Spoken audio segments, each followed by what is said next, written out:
morning and welcome to Retirement Tax Matters. You've got me, Adam Reed, and Garrett Crawford at CFP with us here.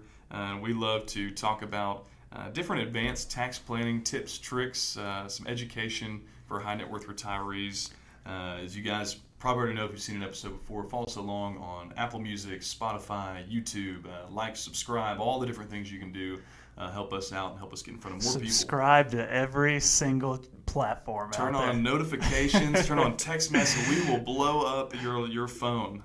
So we love to interact with and educate other people about this space of high net worth retirees, thinking for the future, maybe in the end of your working years, or also kind of what to do now that you're there, or maybe you're already in your retirement and looking for maybe some fine-tunements along the way. So, Garrett, how we feeling today?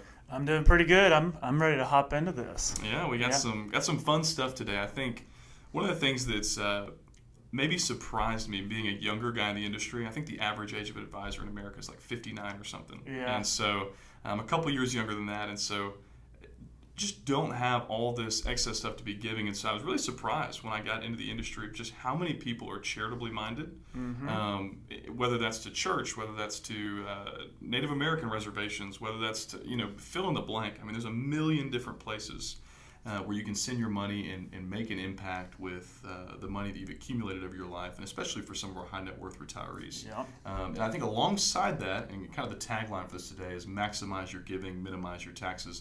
There's also a lot of great opportunity to not only benefit others, but to benefit yourself while you're giving. And so just kind of interested to pick your brain on that topic today for some of our listeners of kind of what are some things that are on your mind as you work with people that are charitably minded.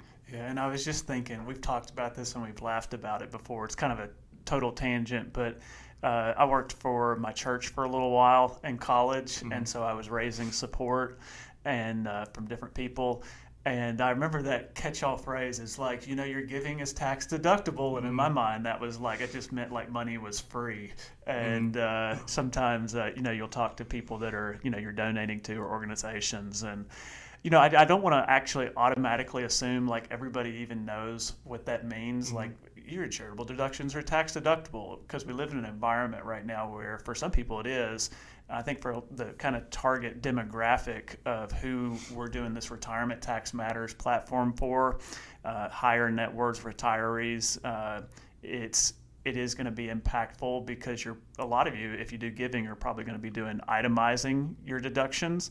And so I think we just want to talk about that a little bit today, how we do giving and do giving better. And let's start with this. What's the main mistake that people are making when it comes to charitable giving? And I see this all the time. In fact, I had one this week. And it's not universally true, but probably for many of you that are in retirement, you shouldn't just be writing a check to a charitable organization like you did your whole life.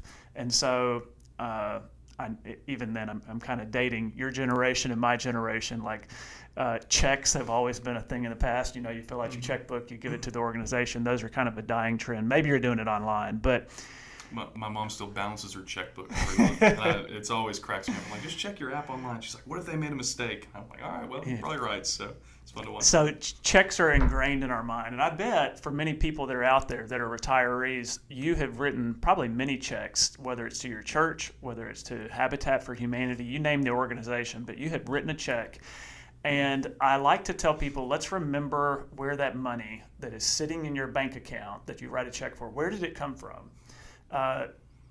It probably started that it accumulated from a job that you had. So you were a W-2 employee, you got paid money, and on that money that you got paid from your employer, you had to pay taxes. Maybe that money comes from an IRA withdrawal, but you had to pay taxes to get that money into your checking account. And so all of the money that you give away from your checking account to a charity has been money that is really after tax money.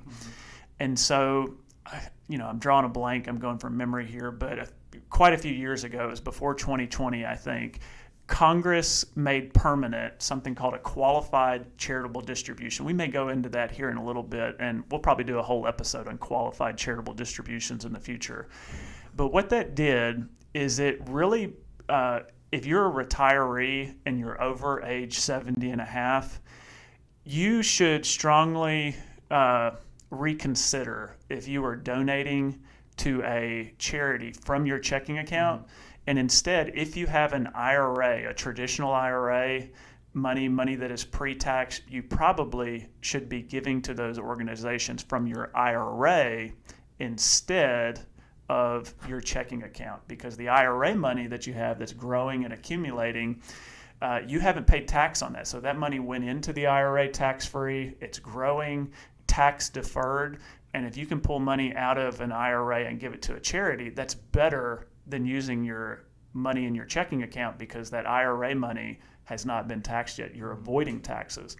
And so I know we're going to talk about maybe donor advised funds and QCDs a little bit more, but I would say the biggest mistake right now for retirees is just defaulting to what they've done their whole life, which is writing a check to a charity. But if you're older than 70 and a half, stop, pause, reconsider. Yeah, that's a great point, because I think most people, and again, it's one of those things where we talk about this tax planning, it's fine-tuned adjustments. It's not huge course corrections. It's not going to save you millions of dollars, but all these little things we're talking about add up. And so these extra few percentage points, and depending on how high net worth you are, I mean, writing a check that you paid 35% tax on, absolutely, and now giving away tax-free, that's pretty substantial. It's a 30 to 35% difference in your giving. And if we add that up for a lot of our like charitably inclined high net worth retirees, that turns into a lot of money. Oh yeah.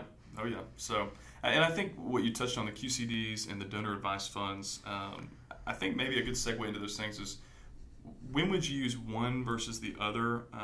What are they kind of tied to account wise? Because I know there's some stipulations. They're not either or. It's kind of both and for a lot of people that have traditional money and maybe some brokerage money. But help me understand those two, and when somebody might use one over the other.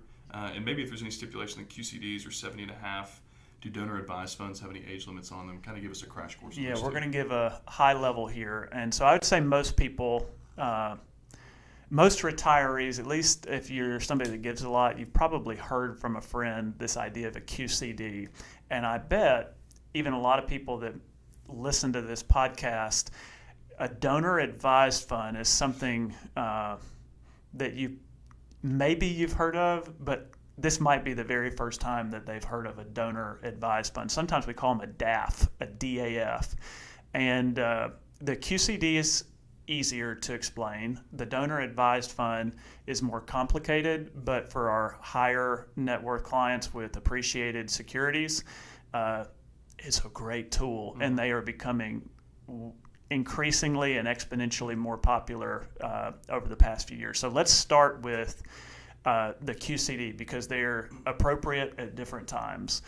A QCD is going to be for a retiree generally who wants to use traditional IRA money, maybe money that started in a 401k, maybe now it's in a pre-tax traditional IRA, and they want to use that money that's never been taxed and give that to a charity.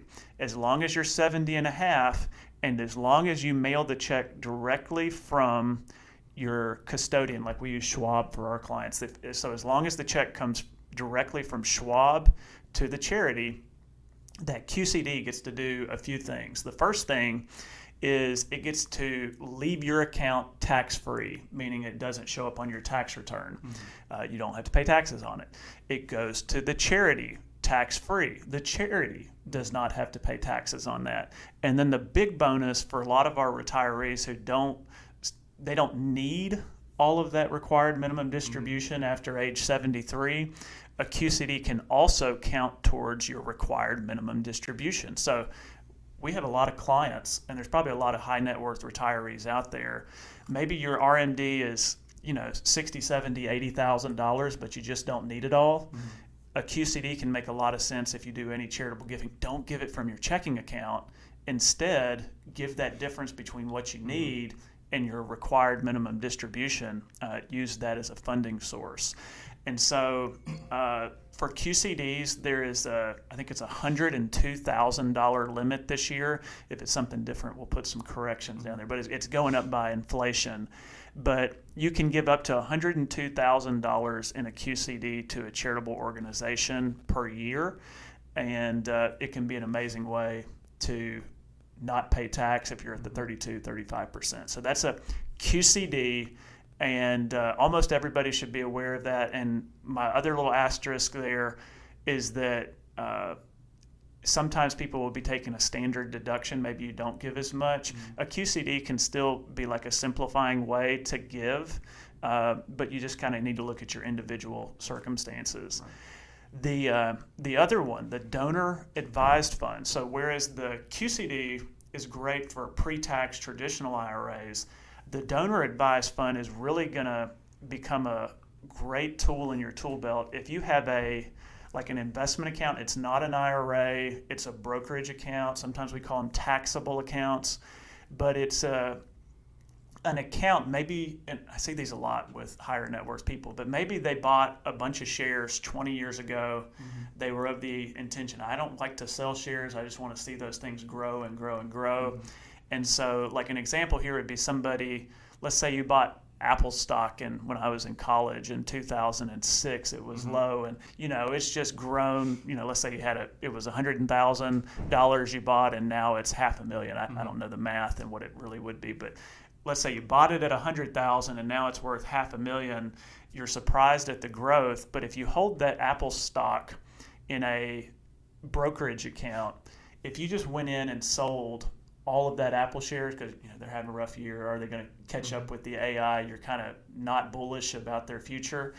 If you just went in and sold all $500,000 of that Apple stock, you would have to pay long-term capital gains on the difference between its current price, $500,000, and the price you paid for it. So you would end up with a $400,000 capital gain if you sold it all in 1 year. And for somebody, a high net worth retiree, your long-term capital gains rate is probably going to be either 15% or 20%. And then I see a lot of clients whose income is over $250,000 where they also get hit with the net investment income tax, which is another 3.8% on top of that. And so to sell a highly appreciated security, some of you out there may be looking at a 23.8% long-term capital gains tax. And so a donor advised fund enters into the scene in a scenario like that, where if you are charitably inclined, you can donate what we would call this Apple stock situation, a highly appreciated security, to a charity, and you get two things. The first one is you get a full charitable deduction up to the fair market value of what you contributed. So, if you made a $500,000 donation, I'll get into it here in a second, but there's an income limitation. But let's say you could take the full deduction, you would have a $500,000 charitable deduction that would show up on your tax return. The other benefit is you get to not pay the 23.8% capital gains tax. And so, generally speaking, if you're out there and you have some highly appreciated securities that maybe you aren't comfortable with anymore, and you do some giving, a donor advised fund is a great way to rebalance your investment account, maybe take some risk off the table, do some giving, avoid a long-term capital gains tax rate, and it's just a win-win-win. Well, and you get some flexibility in the donor advised fund as well, right? So you can do a big chunk of that in 1 year and then choose kind of how you spread that out over the next few years. Yeah, right? I should have mentioned that. That's the other big benefit of a donor advised fund. You can take that charitable deduction in this calendar year, but you don't have to give it all away. And so for like a lot of our clients, I really like opening up a donor advised fund at Schwab as well, so they can have a donor advised fund and their normal investment account at the same custodian. And it's so simple just to move those shares over to the donor advised fund. And that transfer from the brokerage account to the donor advised fund triggers the charitable deduction. But then you have no requirement to send that money out to the charity yet. So for somebody listening to this, you might know that you want to give away money. You don't really know who you want to give it to yet. Maybe you had a donor advised fund, not only just appreciated securities, maybe you sold a business and maybe you feel led to maybe do a 10% tithe or something to your church. That would be a lot of money in 1 year, or maybe you want to do even more than 10%, but you don't want to divvy all that out to your different charities in any 1 year. You can hold on to those funds in the donor advised fund, and you can divvy that out on whatever cadence you want to do. And so you can capture that deduction in 1 year, which I in think is maybe a good segue into, if anybody's watching other videos, big fans of Roth conversions, intra-year tax projections.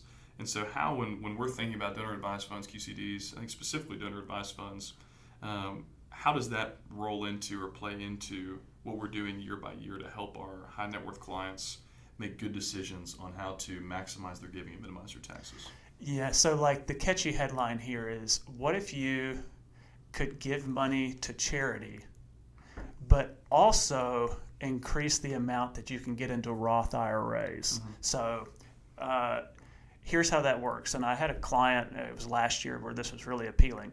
They wanted to go ahead and set up a charity type account, a donor advised fund. They had some highly appreciated securities, but they didn't know where they wanted to send that money yet. So they also like the idea of creating more space for a Roth conversion. So what we did is we took $100,000 of appreciated securities, we moved it over to a donor advised fund. It ended up creating I think it was maybe $70,000 extra dollars of Roth conversion space at the 22% tax bracket for them before they hopped up to the 24%.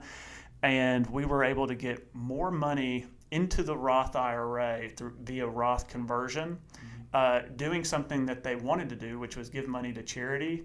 And we just capitalized on that charitable deduction by doing a Roth conversion. And so I think you can really leverage donor advised funds to rebalance, reduce risk in your investment account. You can pay less tax, and if you're strategic about it, you can also maybe hop down into a lower tax bracket, especially if you're listening to this, you're in the 32% tax bracket. Maybe you can create a large taxable deduction in 1 year, go down into the 24% tax bracket, create space there to do a sizable Roth conversion in 1 year. And so I think donor advised funds are great.